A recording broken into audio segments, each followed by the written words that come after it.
G'day everyone. Sorry about being a fraction late. I've been trying to organise Susie for you. She's over here and I've been getting her ready to do a quick test. But I've had to put the studio lights on because I want to show you about the eye autofocus and things like that with the new a7 III. So yeah, I am a fraction late, but pop into the chat because I'd like to see who's live when you're popping in. So we've got stacks in already, actually. Oh, Aaron's here. Am I too early? You might be a little bit early, Aaron. Having my usual multi coffee with you guys. So say hi if you actually are there. Brandon says, so nice to have the intervalometer internally now. No need to pull out an app to figure out how long and how much to shoot. Exactly. Anxiously awaiting your comments. Hero said, can't wait to try the Animal AF on my A6400. MX Mixel says it's amazing. Oh, did I bring my... No, I've just got to grab another camera. Hang on a sec.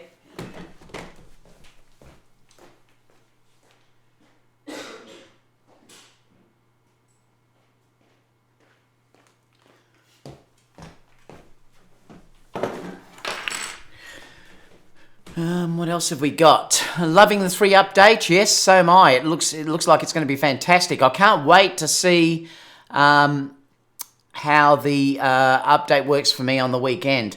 Is the colour all right, guys, with this? Because I've got my studio lighting on instead of using just the normal lighting. I'll just have to continue though because I want to show you some stuff with Susie.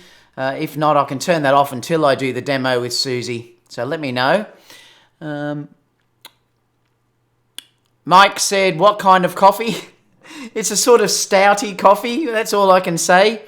Anu says, has anybody tried Animal AF on some people? Yeah, well, I'll show you. That doesn't work. Aaron said coffee. Steve said greetings all. Mike says only try the Tree AF. I haven't tried the Tree AF yet. I had a comment in the photography video school about that this morning. Hope I don't cough too much for you guys. I'm still getting over this cough. It is much better than what it was, but I'm armed with, I've got Anticol somewhere. Where'd I put that? Oh, here. Just in case if I do start coughing away. I had a bit of a coughing fit when I was with Aaron the other day, and it was quite funny. So he took over. He's not here today, though. He's in the live chat with everyone. David for president. Oh, Rob said, David and Aaron. Jim says, get your thumbs up ready and David's entry round of thumbs up applause. G'day, Jim. How you going? JB Media, what's up, everyone? Rui said, have you got some pics of your dog with the new app yet? No, but I have been taking them and it seems to be working fantastic. So I will post some. Tim says, I'm ready. Tim said, David is late drinking too many coffees. I know, I was trying to set up Susie for you guys because I want to show you something that's very important about the new version 3 firmware. So I want to show you that, and I wanted to do it as a demo. And I might even upload it as a separate video because it is that important to understand. Aaron saying, hi, Rob. Now, we're hoping next week too, guys, for the show I do with Aaron, that he's back in time. Aaron's going to be in New York, we believe. He's hoping to get back in time. The show's still going to go ahead as usual, so I have got a special guest on the show next week. We've got Camera Conspiracies on with me for the show as a special guest, so he's going to be joining us. Hopefully Aaron will get back in time so he can also pop on as well. What else have we got? Robert says, I haven't seen a live yet. Always watch the replays though. Well, great to see you on here, mate. 42 Pro says, it's been a long since I was able to hang with the DO crew. Glad to be back. So good. Glad to see you here, 42 Pros. Steve said, Dave is taking another delivery. I have got another delivery. I got this yesterday. I'm going to review this and tell you all about it shortly. I wasn't... The funny thing was, I'm telling all you guys I'm not going to buy any more APS-C lenses and all this sort of stuff. And this one of my amazing subscribers, Mick, lent me this lens to try out when I had my Sony 20,000 celebration the other day. He gave it to me to lend for a couple of weeks. and I put it on the camera and I used it for a day or so and I just loved it. I thought, wow, this is fantastic. It's going to be great for video and stuff, so I went out and bought it. Now, I haven't even unboxed it yet, but I'll do a review for you shortly. And I've also got something exciting to tell you about a local supplier that is finally going to start supporting me with sending me gear, and I'm going to start linking that for local people in Australia, because everyone keeps asking me in Australia who they can go to get who I would recommend. So I'll show you who this company is. They're amazing, and they're also going to send me some stuff that I'll talk about, not free, but for review, which is going to be great. Let's keep going. We'll start shortly with the show, guys. I'd just like to say hello to everyone. There will be a timeline if you're watching later on, guys. I'll put that down below, so you can go to that if you like it. I've got my neutral grey t-shirt on today. This is fantastic if you want to balance here for a neutral grey. I love it. Brett says, "G'day everyone from down under." G'day, Brett. From sunny Brisbane. Robert said, anyone else update their A7 with a new firmware? Certainly did. I think everyone probably has. Jim saying g'day. Aaron saying, I'm from up under. Hopefully, I'm trying to convince Aaron, guys, to come and meet us at WPPI. So please get stuck into Aaron, because we'd love to have a meet up with both of us up there, with everyone up there. So Aaron, you've got to come up. You've got to come to WPPI. Cody says, hello from Cleveland. Heather said, I updated my A7 III and I bet you're going to love it, Heather. Kevin said, hello from Hesperia, CA. JB says, Aaron Anderson, don't kill me. I'm not sure what that was about. Annie says, could be having technical issues. Tony and Chelsea had technical glitch with YouTube. Yeah, YouTube's been playing up a bit. I noticed Jason said something about his video disappeared. So I'm not sure what's going on. So hopefully we don't have any here.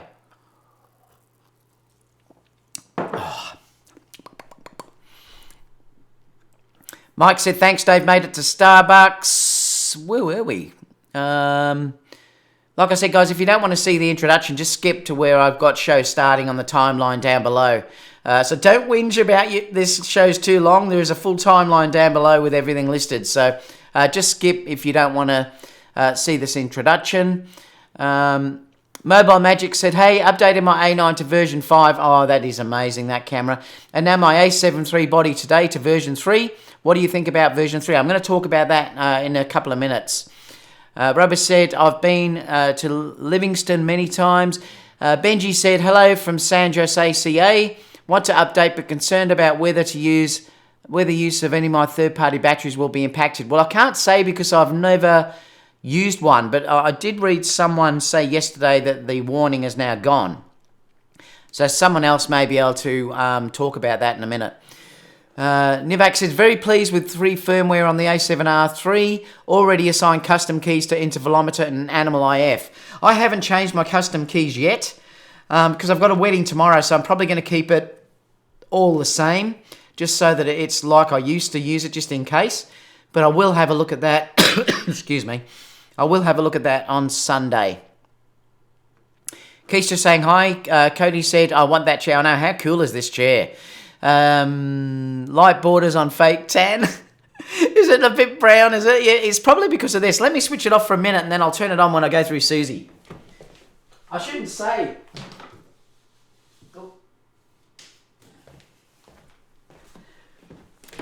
I shouldn't say go through Susie. That sounds disgusting. So sorry, Susie. I didn't mean to.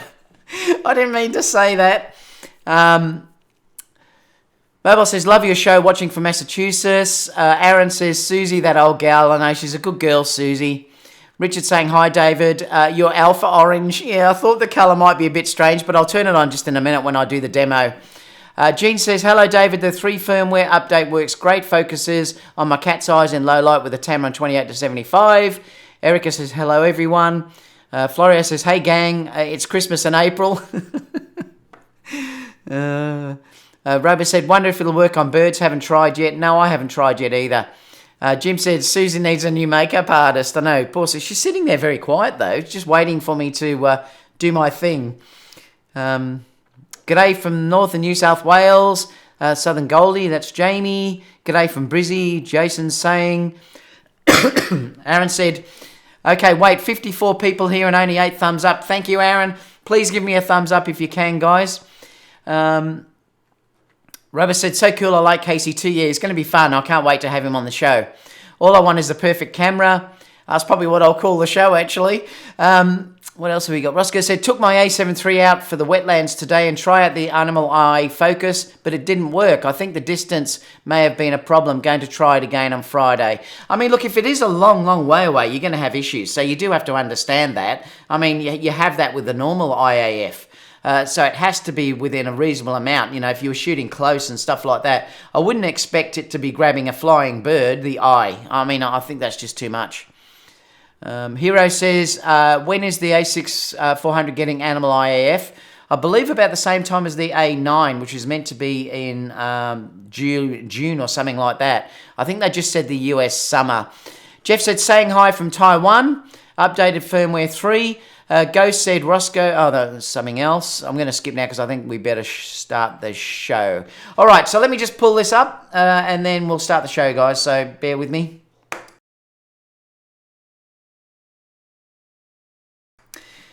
G'day everyone, we've just had a pre-show. Obviously if you've skipped that, you've missed all that wonderful banter that we just had a minute ago. I am drinking my usual coffee, which is a dark coffee. It's cold, but very cold actually. It's really nice. I might also have to top it up a bit. I just can't show you what the coffee is because I'll probably get demonetized. But it's a nice local coffee. A couple of things that I want to discuss with you. I am going to take you through shortly with Susie. Some issues that I found. Well, not issues, but you've got to be very careful with the new firmware update. So I'm going to show you how that works. And I might even post a separate video on that as well, because I think it is really something you've got to consider with eye autofocus. So we'll be looking at that too. What else have we got? Now, as most of you know, I've been talking for a long time about not being sponsored or anything like that, and I'm not being sponsored by this company, but I have contacted a company that all the time I'm getting asked who I recommend for people to buy for Australian customers. And so this is not going to affect the US and obviously European customers, but it certainly may help the local customers. So I will start to promote this company as someone that you can buy the products through. Now, the reason why I'm going to do that is because they've got a great switched on guy that I contacted and he immediately got back to me and said, yes, he'd love to have a working relationship with me. Now, it's not going to mean that I have any free product at all. It's not, I know I said that to him and actually he thanked me for that. He said, you'd be surprised the number of people that influencers want stuff for free, you know, and stuff like that. I said, that's not what this is about. This is about, for me, just to be able to review gear for you guys that I can't get any other way. Because, see, if you're in the US, I would obviously be able to work with companies like B&H and companies like that that would send me the gear to actually review. So this company has said that they're now willing to do that, which is fantastic. And they're going to send me, I got a choice. I actually had a choice of the Sigma 135 or the Sigma 105 as the first lens that I'm going to review. And I asked for the Sigma 105. The reason why I've done that too is because I'm dying to try a 105 at 1.4. So that's what that's about. But I'll just show you quickly the company that I'm dealing with, because I want to give them a plug, because I'm really thankful for what they're going to do for me. And they've asked me nothing for this. They haven't asked me to give positive reviews or anything like that. They're just going to lend me the gear and I can then show you guys and things like that. So the good part about this company is they're C.R.Kennedy. They have, and I believe they have a store in Sydney and also in Melbourne.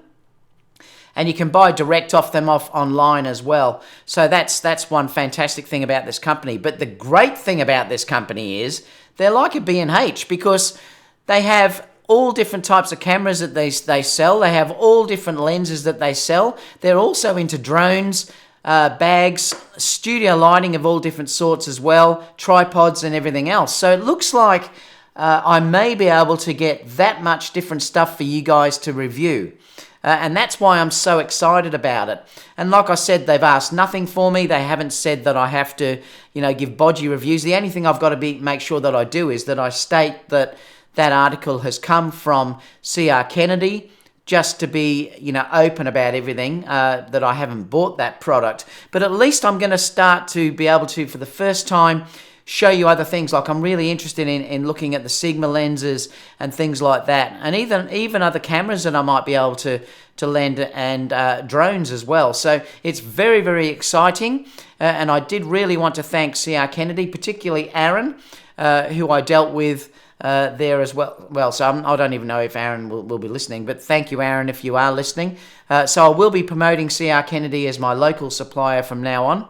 And like I said, they will deliver to anywhere in Australia. But like I said, they haven't even asked me to do that. But just thank you anyway for doing that. So stay tuned for that, because at least now I can't wait to try the 105. I'm dying to try that in a portrait shoot, particularly because I am interested in a 135 lens as well. Then I've got that comparison that I can try out against that. And then perhaps I can lend the Sigma 135 next. And I've got it for a couple of weeks, the 105, so I should be able to try some great things with that. So stay tuned for that. That looks really exciting.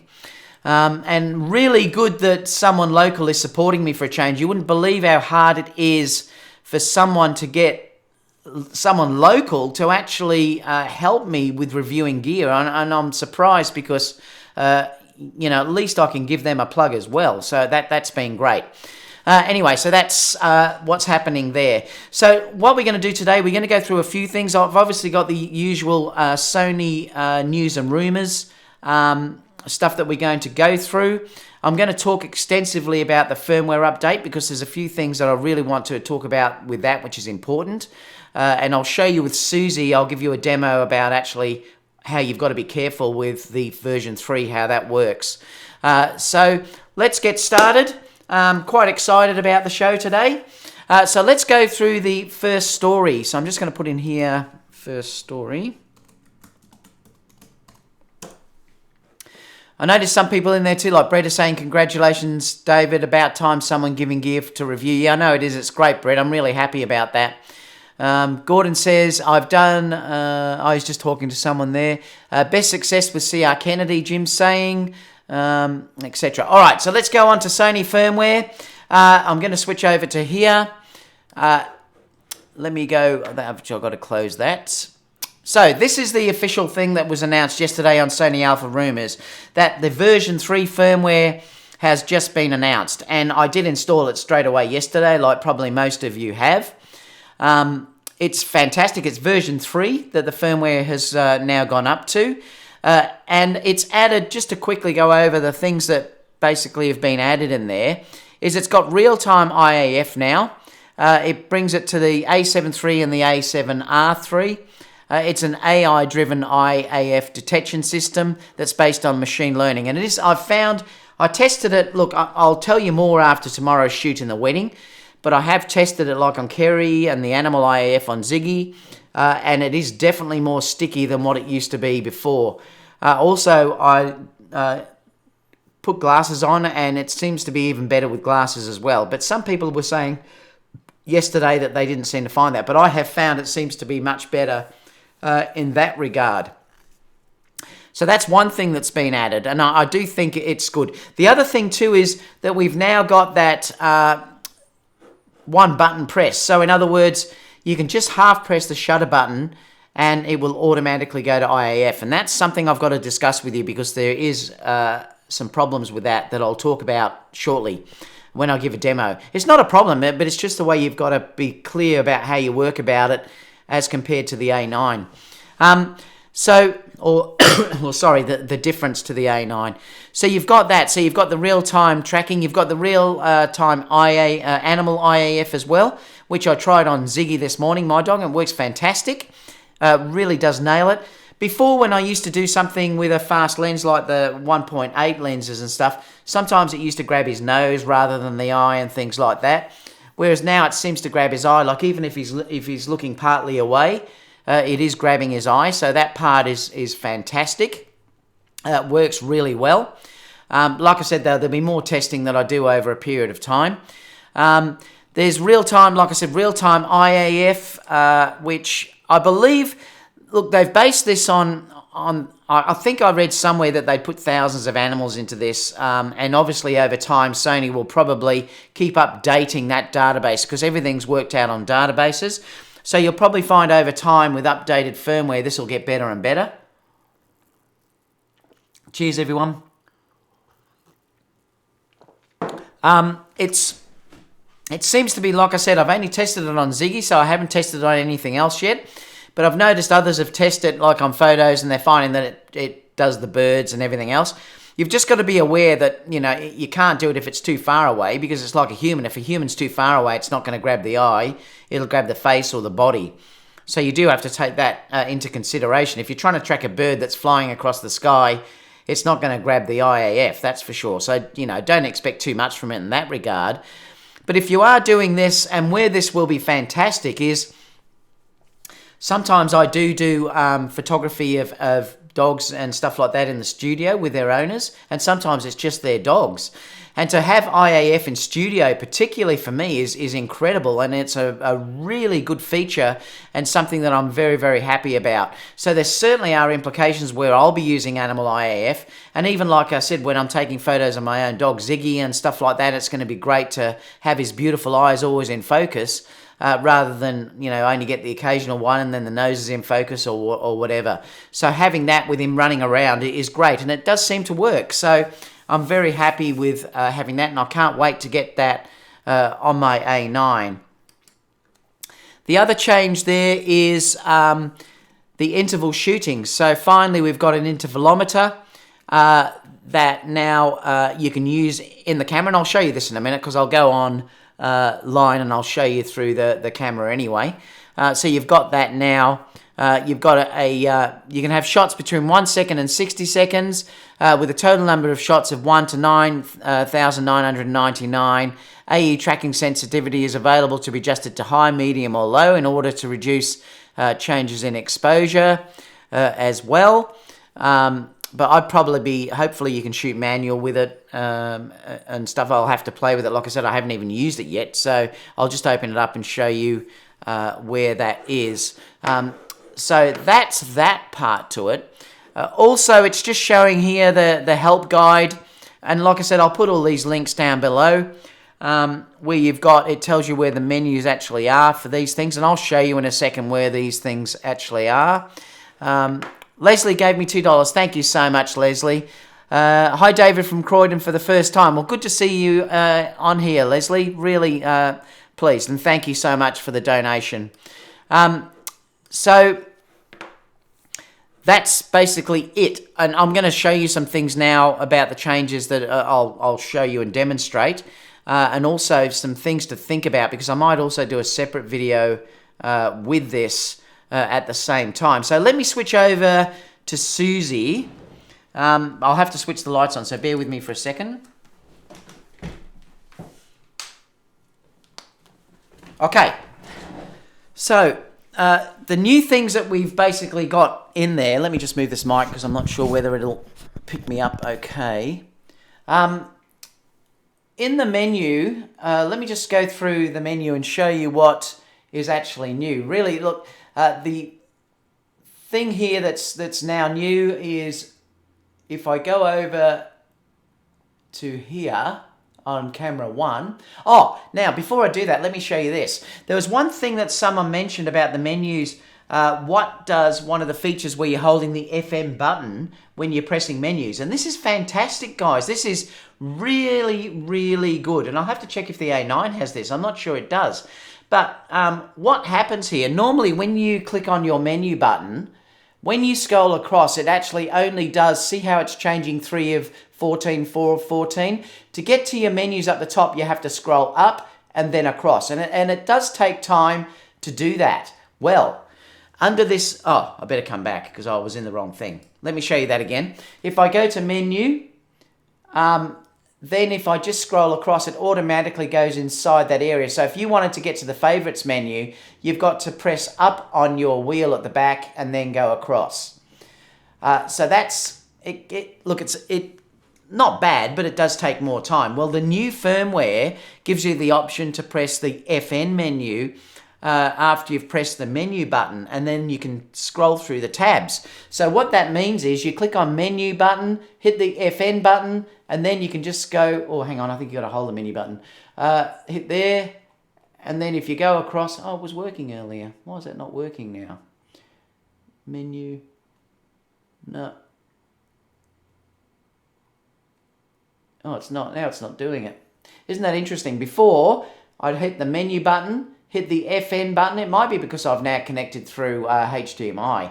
But what happens is, it probably is that, if you hit the menu button, it then goes straight to there and you can just move across the tabs at the top. So that's what that does. And it's a fantastic feature. I think it's not doing it now because I'm going HDMI. I tried it just before, and basically what happens is, like I said, normally when you press the menu button, it will only go across then your 1 to 14, and then it skips over to the next tab at the top. But if you press the menu button and you press the FN button, it just skips across the tabs at the top, which is way better. I'm just seeing if it works without me switching over to it. Yeah, it does. I think it's just something to do with the HDMI. So that's one thing. So have a go at that. Press your menu button and the FM button. It works really well.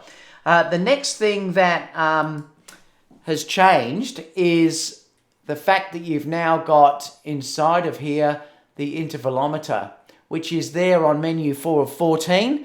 And you can see here that you've got your intervalometer showing there. This is where you can choose your time, which is your shooting time will be the time after you press the start button, how long it takes to take the shot. So you always want to leave some time there so you don't get camera shake.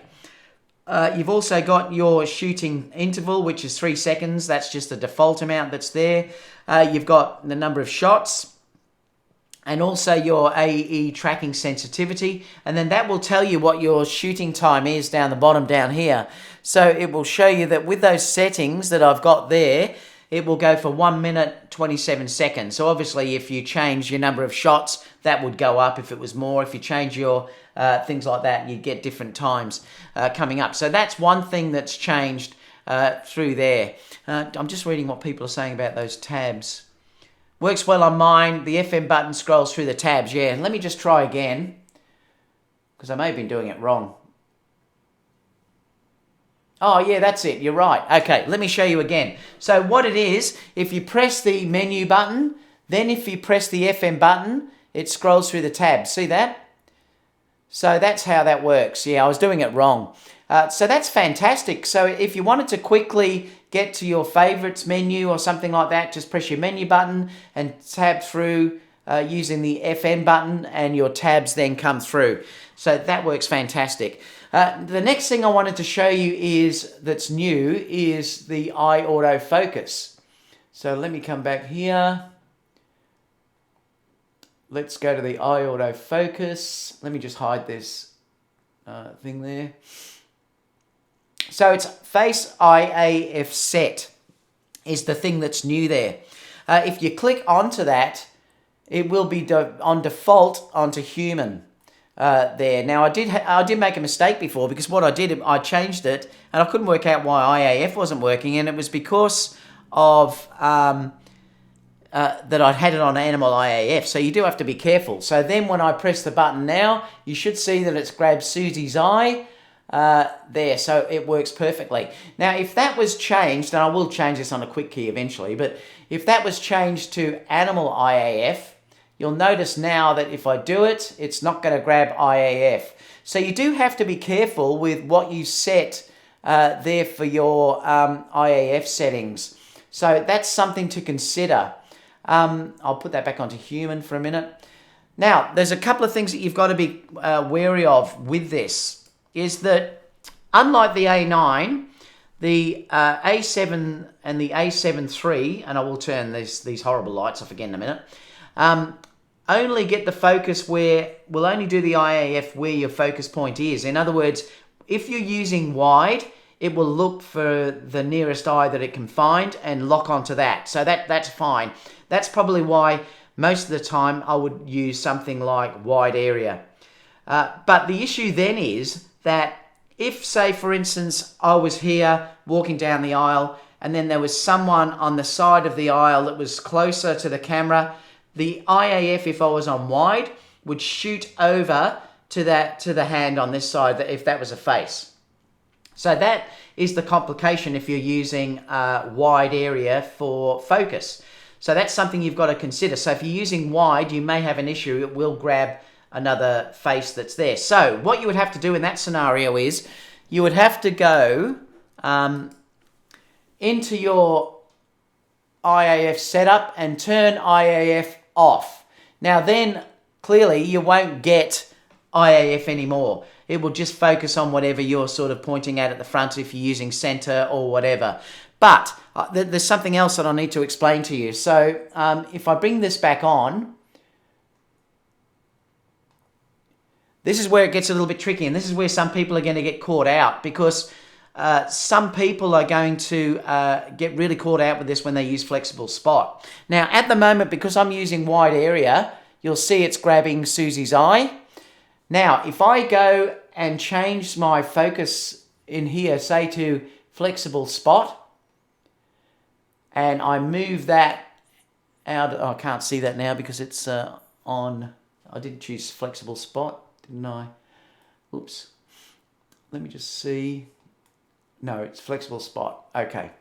So let me see if I can just move that. So at the moment, I'm focusing, say, on that picture through there. You can see that I'm focusing on that. Now, previously, if you had face detection on, it would automatically grab IAF wherever she was. But even though IAF is on, if I now try and use focus, you'll notice that it completely ignores Susie for IAF. It's just not coming up at all. The only way I can get IAF to work, I believe, is if I bring that focus point over the eye. Now it grabs it. So this is something that you do have to understand, that if you go outside of the wide area, the focus point for IAF will only work if it's directly over the eye. And that's something that you've got to really think about. So that's why I wanted to share that with you, because that's really quite important. And I think a lot of people are going to get caught up with this. And like I said, I might do this as a separate video after this, just to explain that. Do you guys think that's a worthwhile video to actually do? So yeah, I think that's pretty important to me anyway. So anyway, that's really all I wanted to show you, that side of things, because that is really important to understand. So let me turn the lights back off.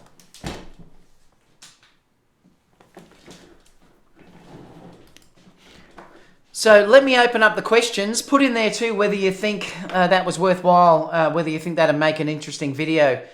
Is it something that you all knew, or is it something that you just found out? I only found out that by just playing around with it, because I do use flexible spot a lot.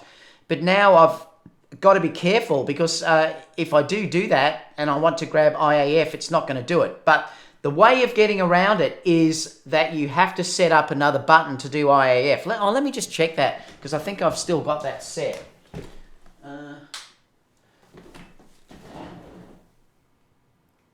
All right, so let me go here, and this is another reason why you may want to keep IAF on the button you had it set previous. So remember how I said that the IAF only works now because I've got that flexible spot sitting over her eye? Well, if I move it away and I press focus, you'll notice that it's not, IAF is not coming up. But if I press the IAF button that I set previously, it now works.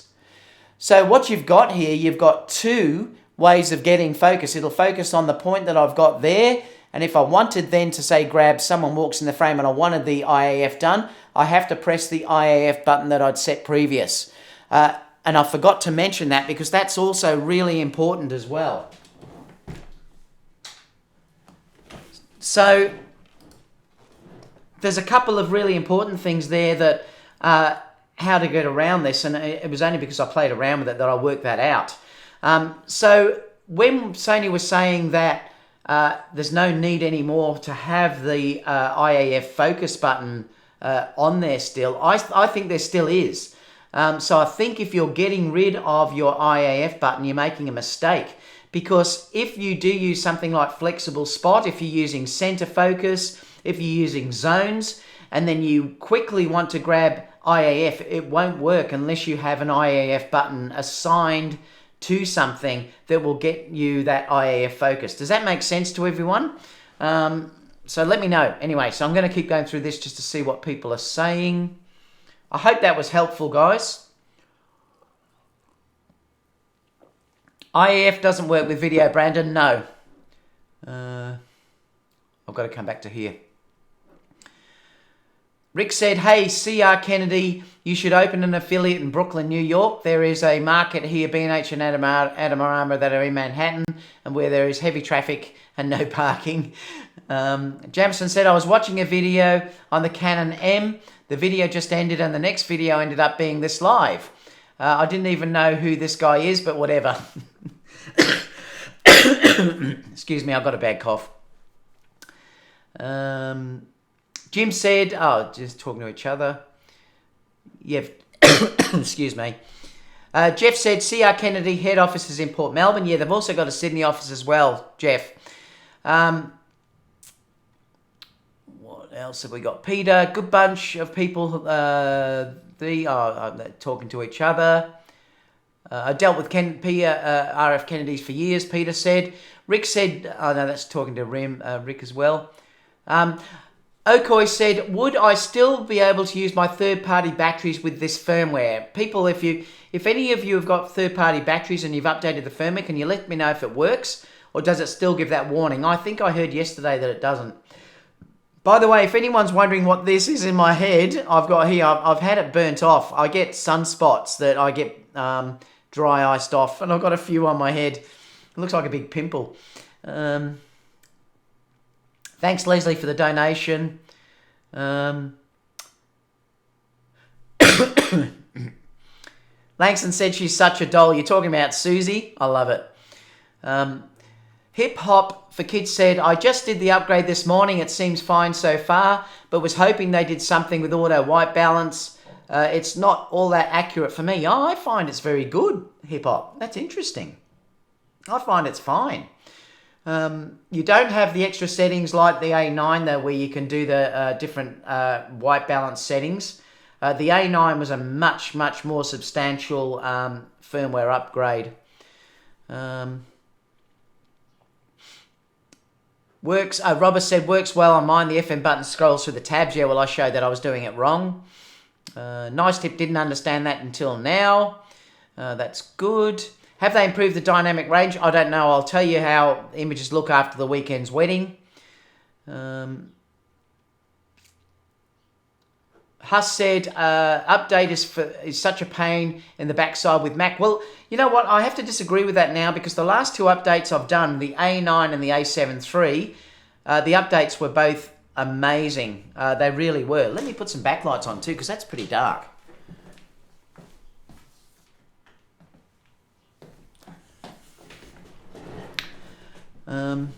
Yeah, I found the Mac updates are pretty good. Like it seems to have, before I had to always load drivers first and things like that. Now I don't have to do anything. They just install now automatically just from the one file. So they seem to have sorted that out. Brandon says, I thought it was broken when that was happening to me, the FM button in the menu. I know it's that FM menu is a really useful thing that Sony have added there. You can also, like Peter said, excuse me, put a menu shortcut on a quick key, and that can be good because if you're holding your camera, you know, on this side and one-handed, sometimes it can be a pain to get to the menu on the opposite side. So if you want to put it somewhere else on this side, you can bring the menu up very fast and then press the FM menu to scoot across. So that is one real big advantage about that as well. What else have we got?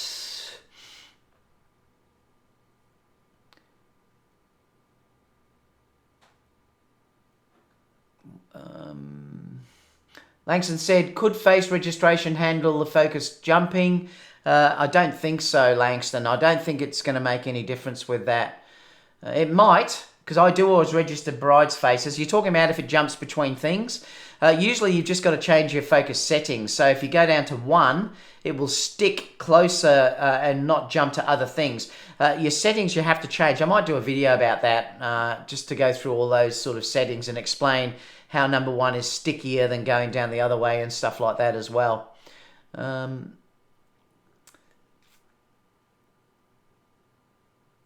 Mike said, I wish there was a quicker way to register faces without having to dig into the menu.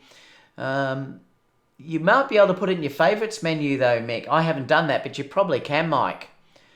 How to switch from IAF on the shutter to face detection.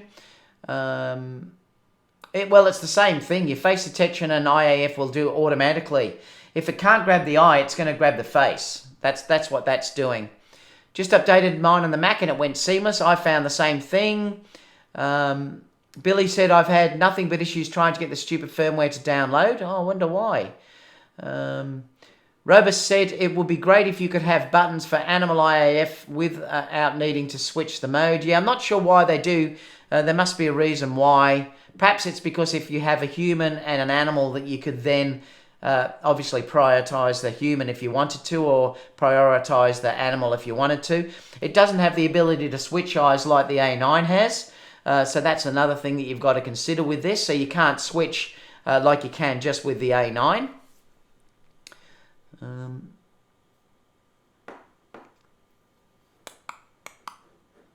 That's about it, I think. So we're up to date. Clicking add menu to the custom menu on the a7iii causes it to restart and won't add the item. Oh, I haven't had that happen. Interesting. All right. Oh, now before we go to the next story, I just wanted to show you this quickly. I don't know I made a video about it, but I wanted to show you guys just... I love this thing. Look, I have to say, they sent it to me for nothing, but I would have purchased it anyway. This tiny little thing that SmallRig have produced. I did do one just recently about this, but they've now done one that is on the opposite side, and it basically just clicks in here like this. But why I love this side so much is that it puts the microphone on that side of the camera, and then you can obviously, because the back of these, you're meant to push these into this little bit at the back. This is a Rode Micro. You're meant to push that into the back there so that it doesn't move around. But then the beauty now is that everything is on this side and it doesn't get in the way of using your A6400. The other one that they've sent me was that one, which puts the microphone on this side of the camera, and it does get in the way, and it's harder to put this lead across and stuff like that. I think this is a much better solution that SmallRig have sent me. If you do, like I said, I'm being honest with you guys, I didn't pay for it. They just sent it to me. I think it's only around $20 odd, but if you do want to get this size or this side, you can pre-order it now, and then I don't get kickbacks from any of the ordering. If you pre-order it now, you save around about $12, I think, and it's going to be released in May. So it's not available yet. It's around about 2 or 3 weeks away. But I think this is by far the best solution that I've seen with the A6400. I haven't got the windsock here, but it puts the windsock away, doesn't get in the way of the screen. Fantastic to, like I said, hold up. All the leads and everything are out of the way on this side. This really should have been brought out with the A6400. Sony should have done a deal with SmallRig or something and got that released with it, because this is the ultimate solution. So check out the video anyway. I posted that yesterday. Fantastic solution. All right, let's go to the next story.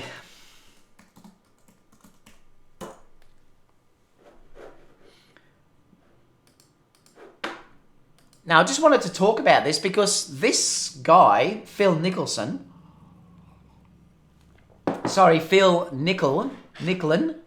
I think his name is. I think he's also now a Sony Artesian. I'm not sure. He might have been for a while. I don't know.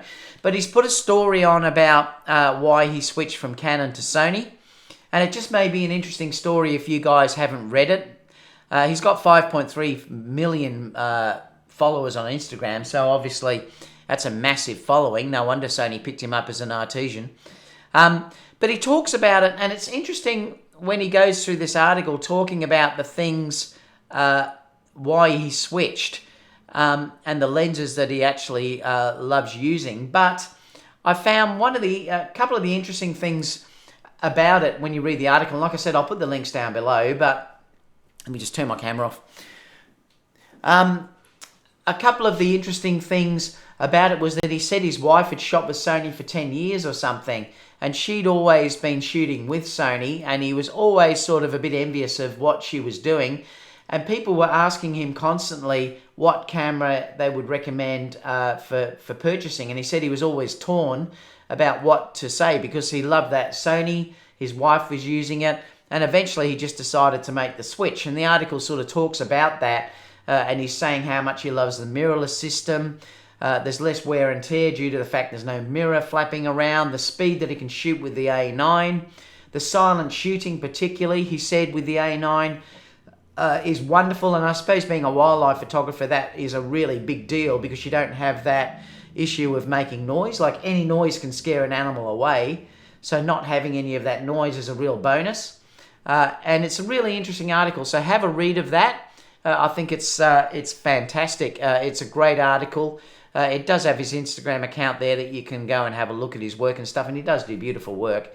And it sort of says what lens he loves, like the 100 to 400 with the converter, which will get him up near 800 millimeters. You know, and he's basically glowing. So, I mean, he is a Sony artisan, so I suppose you have to be careful about what you read into these things sometimes, but it is an interesting article. All right, so before we open up before we open up questions again, I'll just do another story. This is interesting because this next story is from the Sigma CEO, and he says that they're going to start developing f2 lens for full-frame mirrorless cameras, which obviously the Sony will be counted as part of that. I mean, they're talking here, plans to launch a couple of properly designed full-frame L mount lenses by the end of 2019. While he doesn't mention, I'm certain those very same lenses will be launched as native E-mount lenses, and they'd be mad not to. I mean, they're selling them like crazy.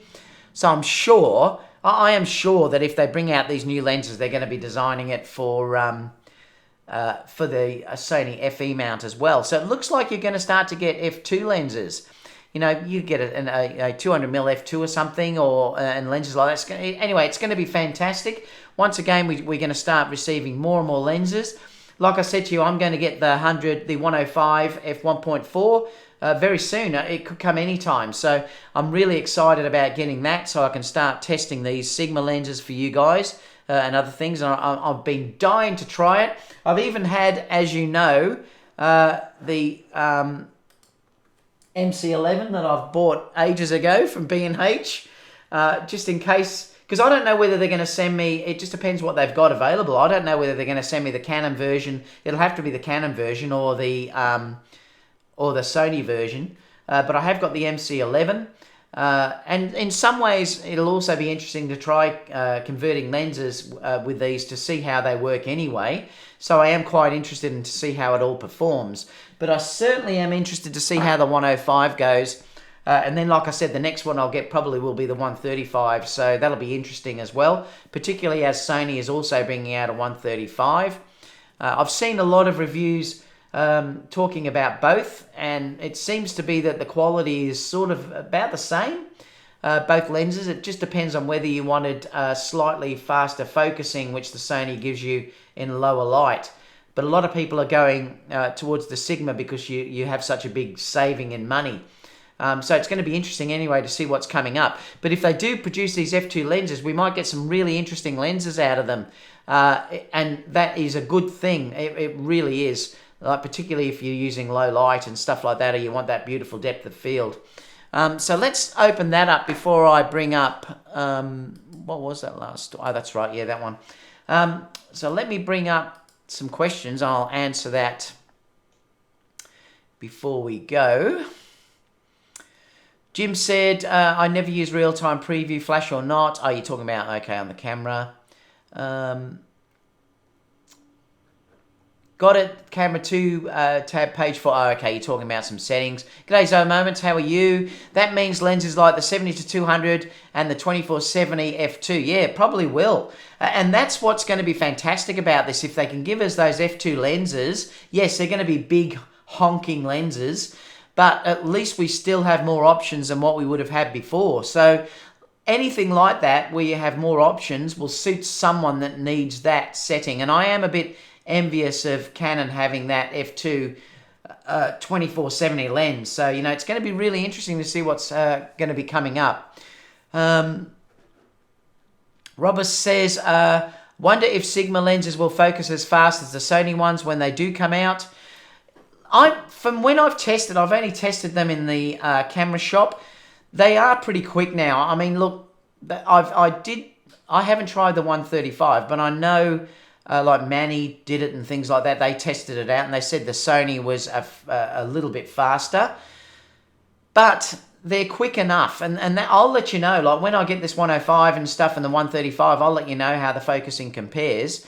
I'm pretty confident looking at what I've seen on the reviews that the focusing now is pretty good. You know, good enough anywhere where you could use it in a paying type environment. There may be a little bit more hunting if you're dealing with low light scenarios. So yes, that can be a thing if that's really important for you.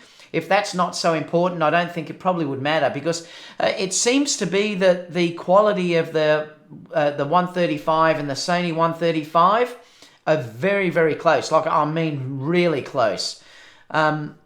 In fact, no client would ever tell the difference between the two of them. Like I said, it just depends whether you want those features that the Sony lens has, or whether you want that a little bit faster focusing in low light, and, you know, the declicked aperture ring too. So you do pay, and you pay more, but you are getting sort of more features with that Sony lens.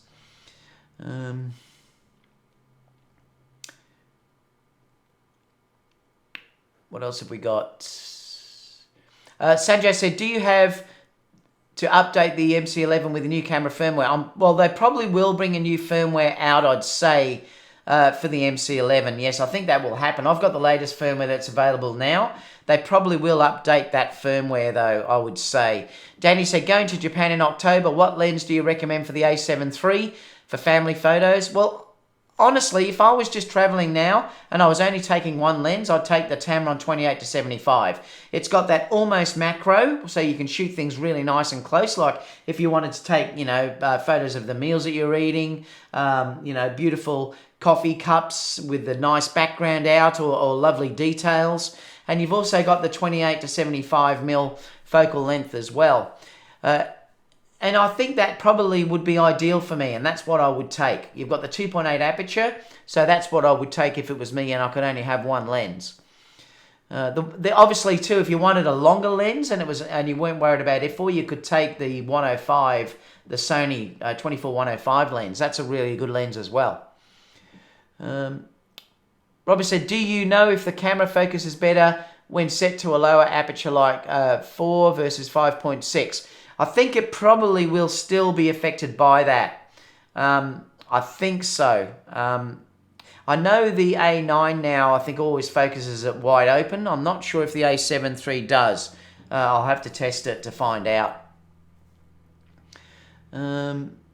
Peter said, he's just talking to each other. Hero said, the Sigma 105 is truly amazing. Mine is in the mail. I tested it for video last month now and bought it. Yeah, I'm really looking forward to trying it, Hero. I really am.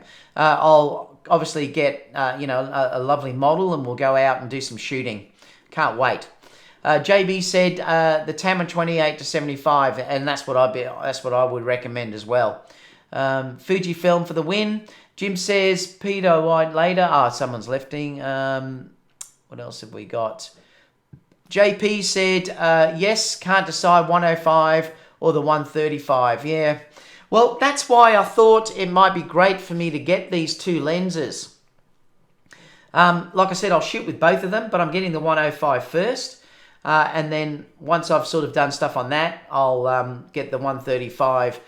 So I'm really looking forward to trying out and seeing which one I would prefer out of those two focal lengths. So it's really exciting. Can't wait to get it. Kevin said, just update, excuse me, Just updated just completed the update. Can't wait to shoot tomorrow. It was a piece of cake. Thanks for the function scroll tip, killer. Yeah, I know, it's so good, isn't it, that FN tip? It's great. Raw said, high plus rate now produces higher hit rate for me. Is that after the update you're talking about there? Danny said, I was thinking about that one too, but worry about low light shots. Well, I'll let you know how this all works when I get this lens, because I'll test it in low light and in good lighting. Robert said, I think the lens is always stopped down because you can see depth of field in real time, which makes me think it'd affect focusing speed due to less light. Yeah, if you do ever struggle like that, and it is an issue if you stop down, just turn your preview off, and then it's going to not have an issue. That's the way you can always get around that. Mike said, I added the face registration to favorites, but still too slow for me. Custom button doesn't seem to work. Would be nice to highlight the face in viewfinder and hit function button to register. Yeah, interesting. All right, beautiful. If you can, guys, too, I'd love if you could give me a thumbs up. It does make a big difference to how many people look at the show later on. I really would appreciate that. So let's go to the next story before we open up to chat, where you can ask me basically anything. And I did notice that this came up just the other day, that Sony have introduced this new ultra-tough, high-speed external SSDs. Oh, I better put next story in there.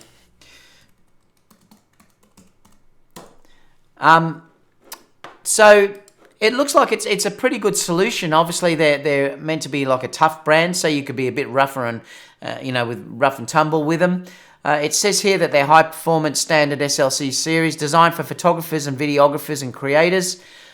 Ultra tough in every aspect. They are dust-proof, waterproof, and impact-proof, and highly durable. Up to 1,000 megabits per second read and write speed. Hardware encryption utility as well. So something interesting anyway if you do deal with that. I do take portable drives with me when I go shooting on location, like when I do weddings and things like that. Even travel, I often take drives with me to back it up, because I'm always paranoid about that sort of thing happening and not having multiple backups. But it looks like they've just introduced this. It's not saying yet when they're available. I'm just trying to see if it says availability. No, it's just saying down the bottom here, available from summer 2019. And pricing is still to be confirmed. So we've got to wait for that. But, it looks like it's going to be a decent solution. So let's go to Q&A. But before we do that, I'll just sort of talk about the update. Q&A. So looking at a couple of things about the update that I've done, now that both cameras sort of have been updated. I can't wait for the A9 to obviously get the animal IAF and the intervalometer, because that's just an extra good feature. And I don't think the A9, I'm just checking if the A9 works with that function memory hack. Let me have a look. So if I click on there, yes, it does. So the A9 does that as well. So the A9 will use that menu plus the FN button to move along your tabs. Well, I didn't even realise that. So there you go. So the A9's got that already. I think overall, if you're looking at both, I still don't think you can beat the full-time tracking that the A9 gives you. So I would definitely say if you can afford the A9, and look, it is a lot more expensive, I understand that, but now that I've tried both, and I'll let you know fully after the weekend's wedding that I do, but I can pretty well tell you now already, because I used the camera last night, the a7iii, trying to follow Kiri around the house.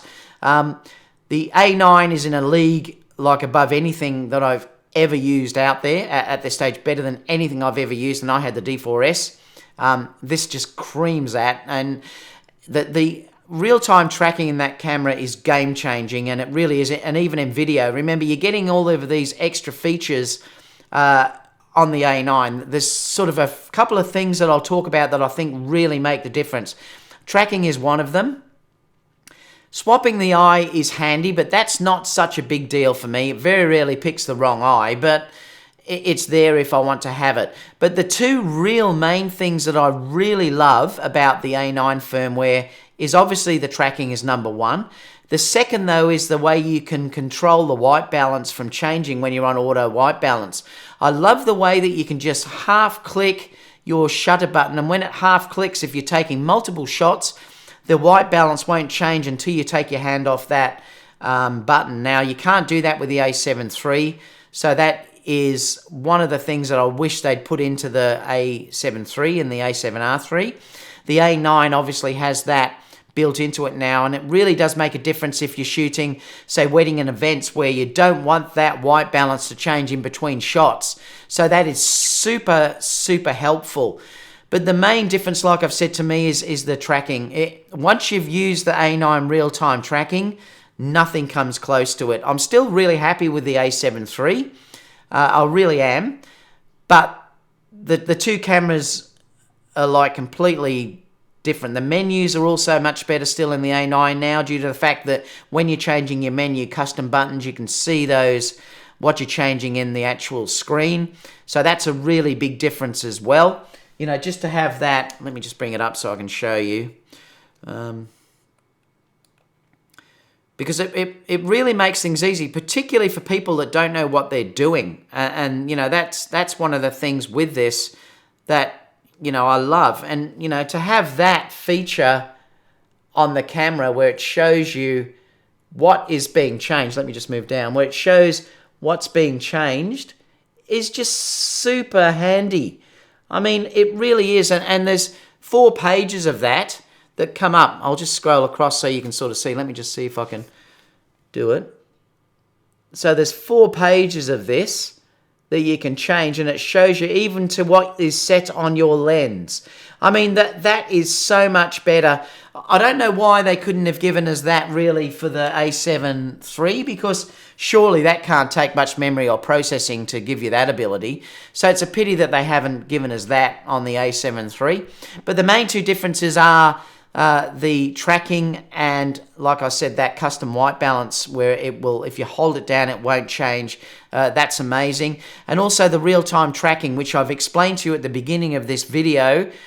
You don't have that problem, I don't think, with the A9. I should test it. Let me test it. I'm just going to turn the lights on and see if it does do it with the A9. Because like I showed you before, I can't show you on the screen though.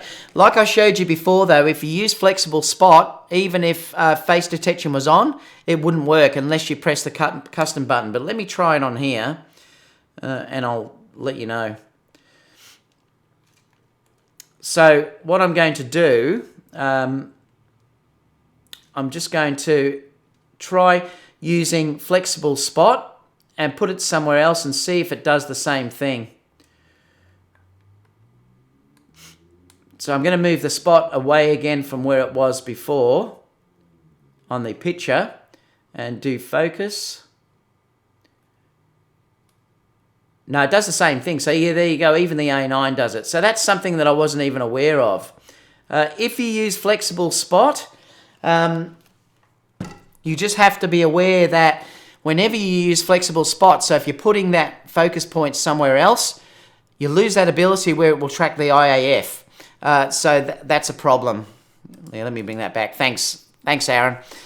So that will be a problem. So the A9 also has that same problem as well. So just be careful whenever you're using, say, the a7iii, the a7R3, or the A9. The second you move away from wide area, the face detection then becomes, or the eye detection becomes disabled.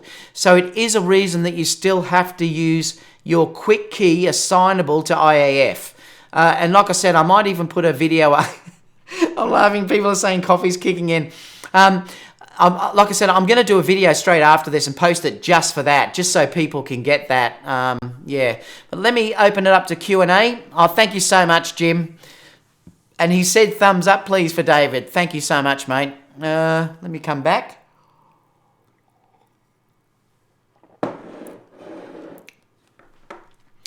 So, I'll turn the lights off so I'm not looking horrible and yellow. Brandon says, I always take a drive with me when to back up when I get a moment to just do that. Yeah, so do I. Zoe Moments said they are actually much better than QLC, although QLC have more density per chip. What was that about, Zoe? I'm curious. I can't remember what that was about. Just explain down the bottom. I can't remember what QLC was. Jim said, oh, that's all right. There's something else. Zoe Moments, I think I will be getting that over the Samsung X5. PJ Smith, 5-star said A7S3, hopefully sometime the end of this year. I mean, we're still waiting, aren't we? Everything just keeps getting pushed back, unfortunately. PJ Smith says, I doubt animal IAF will work for birds. I think it does if they're close enough. Robert said, surprised they didn't put animal IAF in the A9 already. Yeah, I'm not sure why they didn't. It's coming in the summer, apparently. And whether they might surprise us and add other things again on that. So, you know, I'm looking forward to it. The intervalometer is also not in the A9 at this stage. Locked on tracking birds in flight with the A7R3 isn't so great. Just make sure, though, if you're locking on birds in flight, particularly, look, if you're trying to get bird photography, and I can only tell you by what I've tried when I'm photographing Ziggy running and stuff, you have to be very careful if you...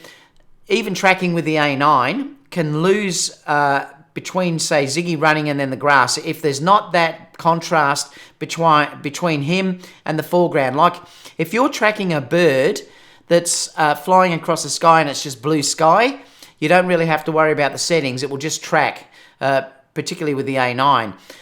If you, say, go then into foliage or something like that, it can jump between the foliage and also the bird. That's where you've got to change your tracking settings down to 1, which becomes much more sticky on the animal that you're tracking, and it won't tend to jump to something else. That's where if you were doing a footballer or something like that, you might want to change your tracking settings away from the default and go down to number 1. Tracking on the A6400 is wonderful, even birds. Yep, it is. It's a fantastic camera. I love the A6400 for the focus. Robert said, would love to know how much better the A9 is, considering one for a second. It is way better. Look, it is in a league of its own. The A9, if you can afford it, is in a league of its own. It really is. Particularly with that new firmware, the tracking is insane. I love it. I was showing Ben when we did the shoot the other day in Melbourne, and he was laughing as he was using it because I was running around, and how it was holding me in tracking was just incredible.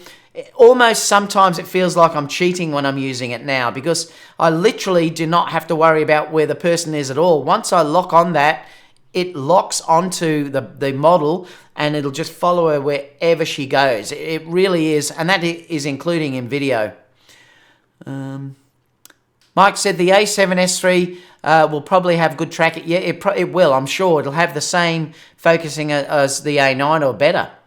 Jelani says, are you still able to add items to the custom menu on the A7 III? Yes. Jim said the ultimate would be a lens to track owl's eyes as it tracks its prey at night. JP Media said, I just pre-ordered the Godox V1 today. Can't wait to get my hands on it to test.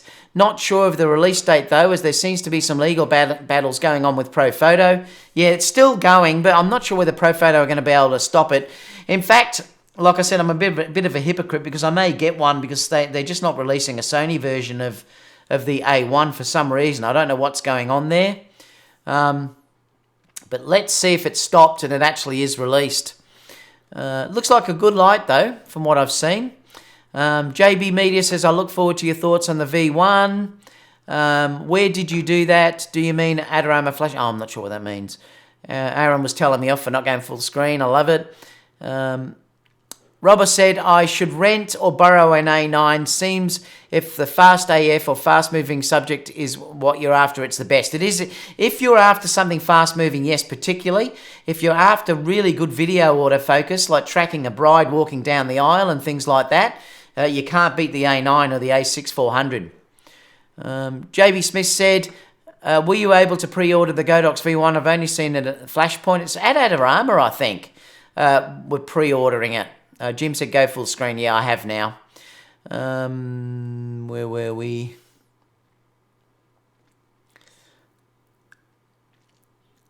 JB said, no, it's the Godox. No, it's the Godox branded version, which is basically the same as the Flashpoint.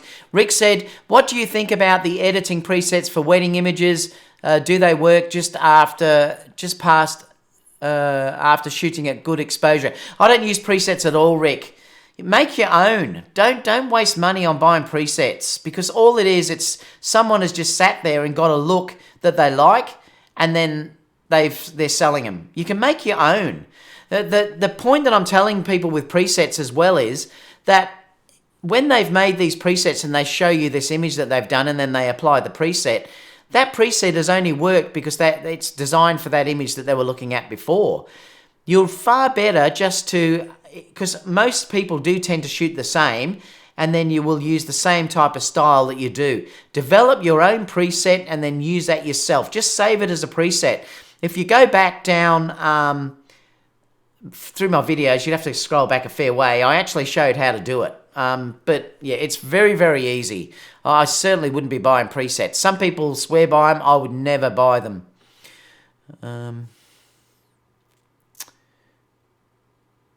What else? Lock-on doesn't work as well though, Steve. Lock-on is an older technology that's not the same as the tracking. Philip said, any alternative to the iSlide as a small LED? Yeah, Godox did have one. Let me just see if I can find it.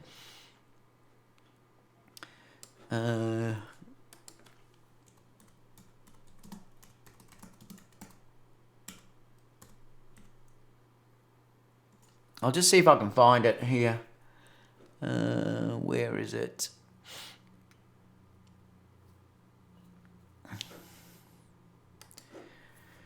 I may not be able to find it. I can't remember what they called it. Let me try Godox.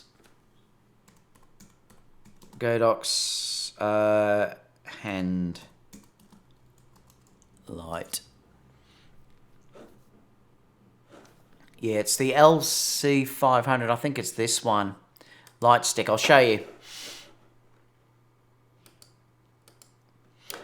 This one here is one that you could, it's way cheaper than what you'd pay for an ice light, for instance.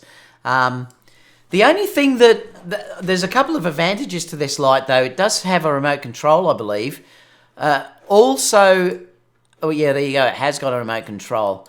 And it's bi-color, so that's also a big advantage. But the thing that worries me, and look, I'd have to test this to have a look, but anything where you can see the LCD lights inside, and you can, I don't even think that that's a realistic photo that they've got there. Because whenever I've seen one of these Godox lights, you can see the actual LED lights actually showing. Now, that causes an issue for me because the ice light has a really diffused look about it. I'll grab it and show you.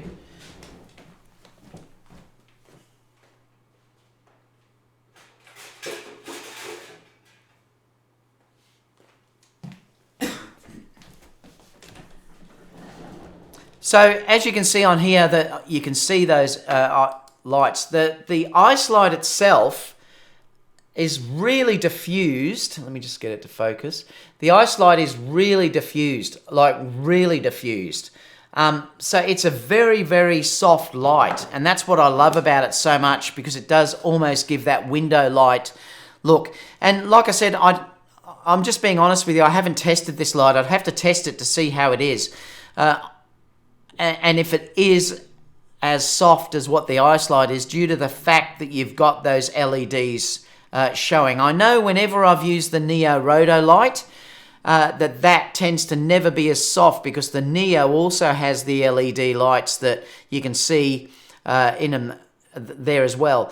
And it tends to give a harder light. Like if the diffusion's not strong enough over the light, well then it does give you this sort of harder light. Like if I hold the Neo light close to a wall, you'll actually see the individual LEDs. And if that's not diffused enough, it can affect how it looks. Well, you won't get that with this because this is a really thick diffusion that you can't see the lights inside, this at all. So it's really a really soft diffused light, and I do love that about this. I mean, it's not going to be when you see it like that, obviously. Oh boy, that's bright. But I'd still have to test it. It might be that I think it's half price though. Like I think it's half the price of what you'll pay for an ice light. Let me just Google. So that's $245. Let me just Google ice light and we'll see how much that is.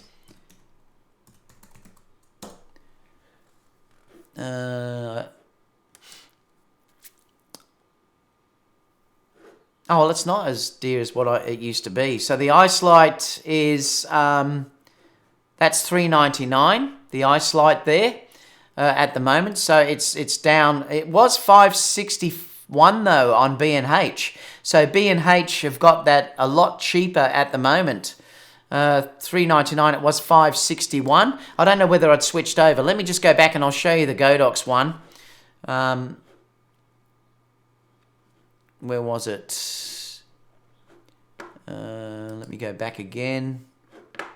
That's the Godox one there.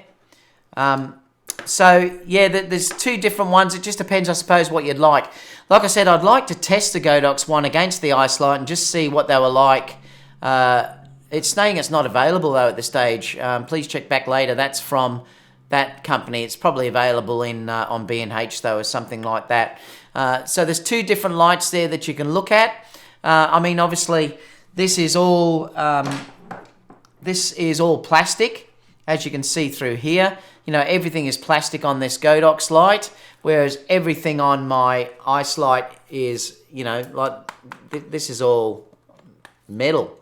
I mean, you can see where I've scratched it, and I've been that rough. You wouldn't believe the number of times that. Let me just focus. You wouldn't believe the number of times that I've dropped these. And they're just indestructible, and that's what I love about them so much. But I would like I said, I'd like to try those Godox ones just to see how they are and to see if it's comparable. The advantage is though that it is light controllable, whereas this is only daylight, and I put on just a orange foil on to balance to incandescent light if I need it. But yeah, two different things. Let me come back to here.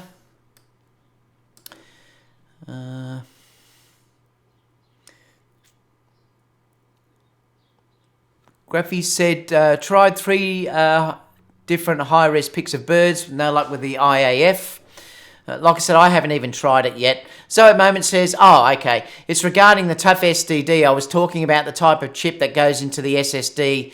SLC and MLC are the best for enterprise SSDs because of the read and reliability. Okay, thanks for that. Yeah, I wondered what that was about. PJ Smith said, oh, where were we? PJ Smith says, I think the legal battles are just threats, as Profoto does not actually have any patents yet. They are only pending, not approved. Jeff said, I used the Canon 70 to 200 2.8 with the MLC at a live concert shoot a few weeks ago, and it was very good. It did hunt a few times, and it was certainly a bit slower at times, but it was fine. Yeah, and that's what I keep hearing. I'll let you know anyway. I'm not sure what mount one I'm getting. We'll try, Robert said, we'll try setting the tracking to 1 for movement against foliage. Yeah, you'll find that'll make a difference. Edit IAF works, sort of owls. It must be big eyes. Yeah, I think you've got to have the face fairly close. My a7iii is on version 1.1. Can I jump straight to the new update? Yes, you can. PJ Smith said exactly. The small eyes on most birds is what I'm talking about. Yeah, look, if it's too small, it's not going to track it. There's no way it can. Just like it can't track a human if your face is too far away. It goes to face detect. Langston said, I don't think Profoto can stop it. Otherwise, they would have served Godox a cease and desist. Mike Ransom said, maybe you can review the Profoto Connect. I don't think I'll be reviewing that one, Mike. It doesn't interest me one little bit, that Profoto attachment. Jim said, true. Jeff said, I had the Sigma 24105 f4 for a few years, used it on my Canon. Great lens, I dropped it. So when I bought the a7 III, I went with the Sony 24105 as it was quite a bit lighter and used for travel. Yep, can understand that. Jim says he agrees on presets. Rad said presets are scams. I know, look, everyone tries to make money on presets. It's the biggest rip-off ever. Robo says, thanks for the information on presets. My thoughts were similar. Rick said, thanks for the heads up on presets. PJ said, there are a few great presets, but for the most part, I agree with you, David. Delta Dave said, I hope, no pray that Profoto releases an exact clone to the AD200 and dares Godok to do something about it. That'd be funny, wouldn't it, Dave? Yeah, I know it would. PJ Smith says, Godok like Sabre. Yeah, that's what I found. Unogo is much cheaper. Isn't that the same version, though? I think it's the same version, isn't it?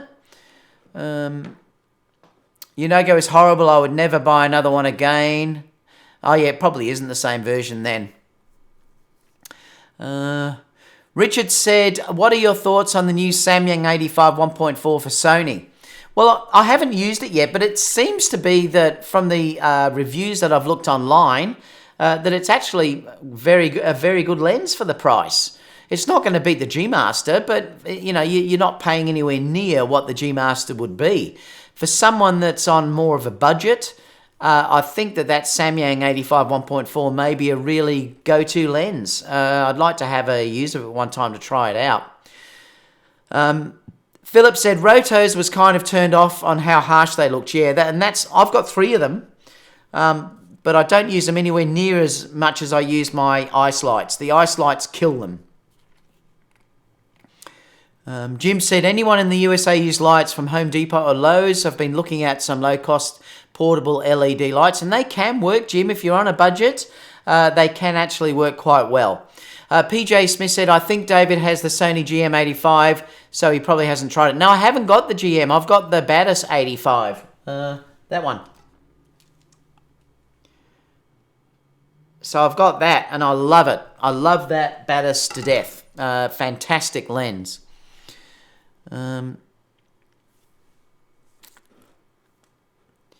What else have we got? Brett said, Rotolight not as soft as what the ice lights are. Yep, totally agree with you, Brett. PJ Smith said, yes, Jim Penn, I have some LEDs from Home Depot, but wouldn't recommend them for photography. I use them to light my basketball court. I've used some before, and you can get some quite good results sometimes, but they're not going to replace... they're not going to replace a really good lighting. You also have to be careful with video because they can strobe badly. So you have to be careful if you're dealing with them for video. Jim said lighting companies will be contacting you for your ruggedness tests. It's like everything that I have though, Jim. I do. Look, if things survive me, and I promise, Sigma, I'll look after that lens that you send me because it's not mine. Anyone that would send me stuff that's not mine, I'll look after like it's my baby. But anything that is mine is well used, I can tell you. The only one that, for some reason, that still looks like it's brand new is the Batis, and that's ridiculous, and I don't know why. Everything else that I sort of look at, looks like it's certainly... it's certainly well worn. But like I said, lenses for me are to be used, not to baby. I like to work quick. I throw them in my bag and do whatever. And I've never had an issue like with the lens working mechanically, but cosmetically they are a little bit damaged. But I'm the first to admit that, I'm not light with my gear at all. What else have we got? Langston said, I bought some Aperture LEDs. Aperture make great stuff, so they will work really well for you.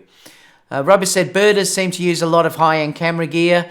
I think they have to, particularly lenses and stuff. Like the 100 to 400 Sony lens is a great birding lens. Thumbs up, please, 85. We're after, hopefully we can get up to 100. That'd be fantastic if we could. PJ said, I have these two very harsh and only 2 brightness settings. They're talking about the lights. What else have we got? Philip said, notice that black hole on the upper left. Yeah, I love it. The black hole. That's the photo of the black hole. Philip said, he's just said that. Rick said, I think Sony could do a better job of explaining the updates and in other depth features of their cameras. Thanks to people like Dio. If not, dummies like me would be in the dark. Jimmy says, lock-on AF is still unusable. Yeah, I hate lock-on AF. I hate it. In fact, I never use it because of how unreliable it is. The Sony a6400 and the Sony a9 real-time tracking is 1,000,000% better than lock-on AF. Like I said, I never use it. It is not reliable enough. It's built on some old technology. It's not bad for stills, but for video, it's disgusting. It's just awful. And even for stills, I just don't ever like it. And I never use it due to the fact of how it can just jump so easily onto something else and lose that tracking. Manually IAF with lock-on AF is working well though. PJ Smith says companies never seem to explain firmware updates. Yeah, they don't. I don't know why. Jim said hopefully Susie has no bruises.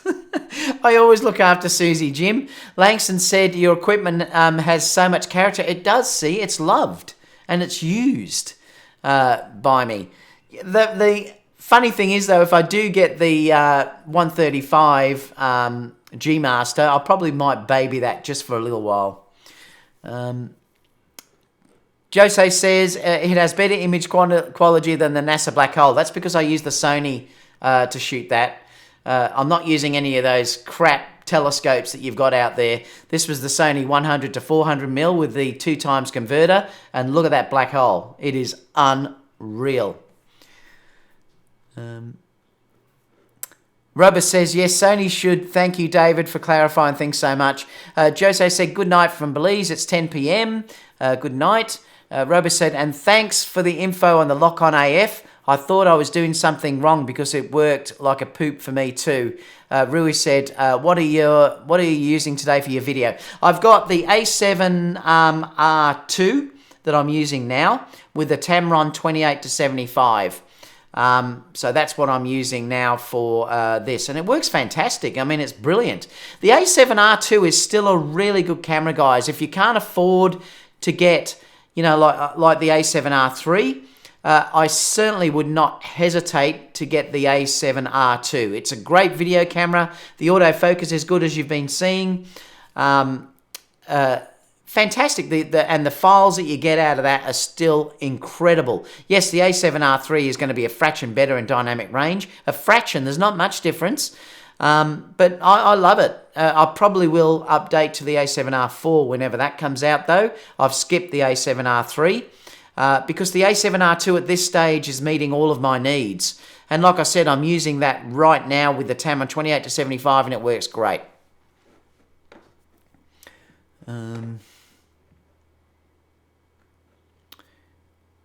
Jim said, love the used t-shirts in the works. Love and used t-shirts in the works. Oh, yeah, I should, destroy a few of them and then sell them, shouldn't I? So I'm not using the a6400, so that's there that I showed you before. Rick said, so how do you set up your camera when going into a wedding or one of those model shoots? Well, usually, look, all I do is, are you talking about focusing and things? Rick, I'm just using wide area because I find that works the best now with the tracking, the real-time tracking, etc. So I use wide area. I'll just click on the back of the screen on the A9 because that's got touch tracking, remember? The A7 III hasn't got that, but it's got touch tracking where I'll just click on the subject that I want to track and then I'll just fire away and it grabs the eye when it sees it and the face it will go to after that and then the body. So that's how I set that up. Always shoot in manual and just determine the f-stop that I need to be whether I want to see some background or not. With the A7R2, the A7 III, sorry, I just use wide area AF, and obviously that will have the real-time tracking now. It'll have the IAF set just from the shutter button.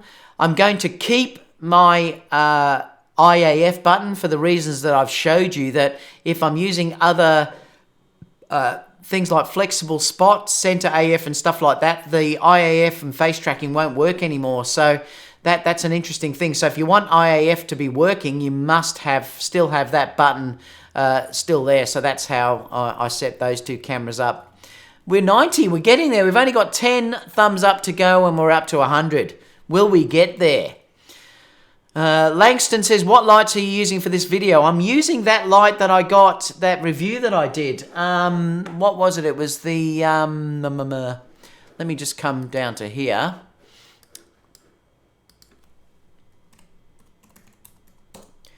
I am using this. Let me go to my page. And I'll show you exactly what I'm using. So I'm using...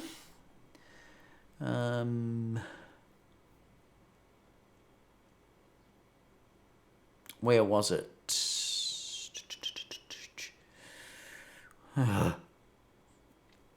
No, it couldn't have been that far back. Where was it? Ninja Cage firmware released. Panasonic. This one. I'm using this Soonwell new FB21. So I'm using that. Let me just open this up and I'll show you exactly what it looks like. It's fantastic. I love it. I used to use a different light that I was using up there, but this one is really good because this is also color balanced. I'll open up Amazon and show you.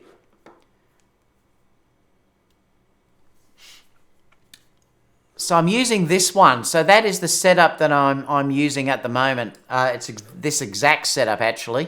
You've got your control box down here that you can see there. Yeah, you've got oh, let me move that over.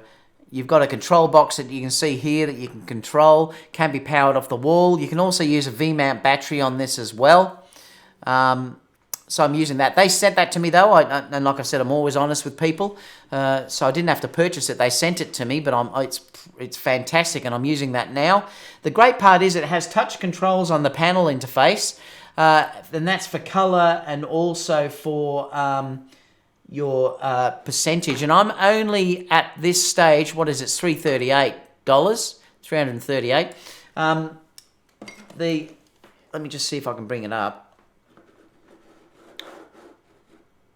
I'm only on 13% at the moment. You're probably not going to be able to see that because I probably can't get it close enough.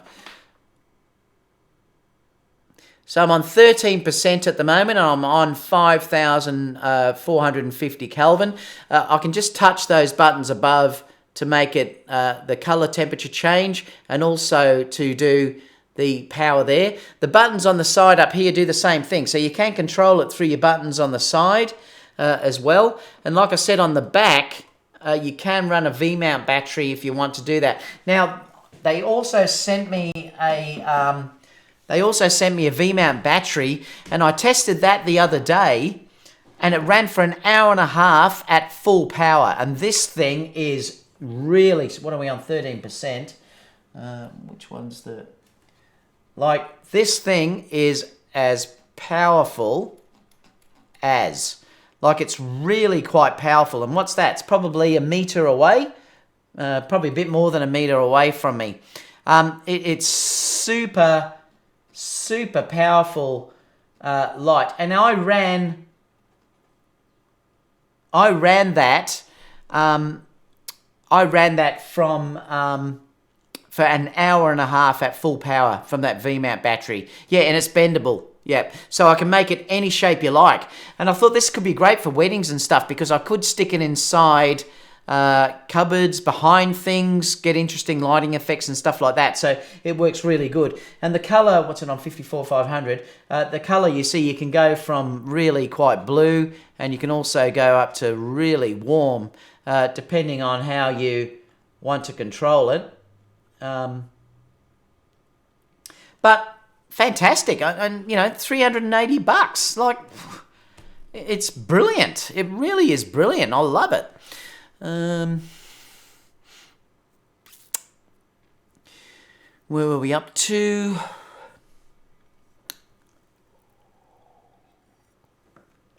John said, would 70 to 200 f4 on the Sony a7 III be a good wedding? Yep, I use that all the time, John.